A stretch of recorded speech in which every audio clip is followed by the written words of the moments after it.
Earlier in the unit, we began learning how to solve trig equations using reference angles.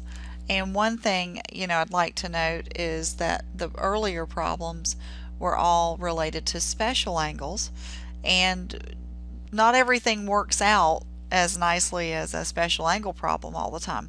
For example, here, find the symbolic solutions of the equation cosine squared of x equals 4 over 15.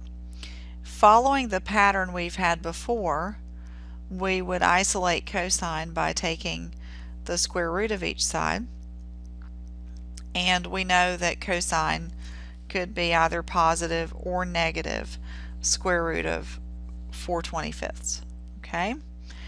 If you want solutions in the interval 0 to pi, then in the very end of our assessment, we're only going to really look at quadrants 1 and 2, even though solutions may lie here. Okay? And we know that cosine is positive in quadrant 1. We know that cosine's negative in quadrant 2, so we're getting one of each for the plus minus scenario. Now, the trick is, what is the reference angle? Well, the reference angle is the angle in quadrant 1 whose cosine value is square root of 4 over 25. Now, when you're in quadrant 1, as simply as I can say this, every single inverse trig function works in quadrant 1.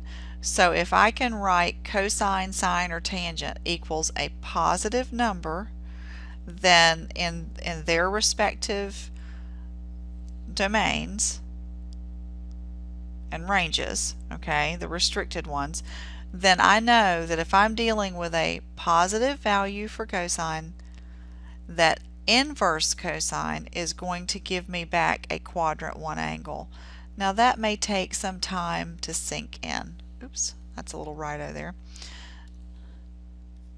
Okay, so let me say it again. Arc cosine, arc sine, arc tan of a positive number in the inverse functions domain is definitely a quadrant 1 angle. Now, that tells me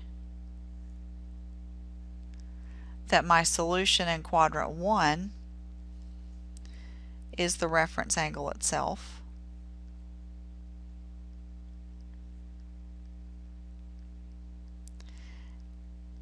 And it also tells me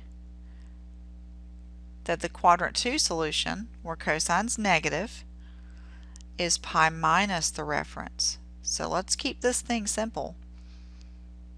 It's symbolically pi minus the reference angle. When we had special angles, we took the time to simplify these things. Here we are not. So I have a quadrant 1 solution because I needed to find where cosine was positive and keep it in the window for the trig equation. And I have a quadrant 2 solution that fell in the window because that's where cosine is negative. But the key is that the reference angle is obtained by this number being positive and then going in reverse.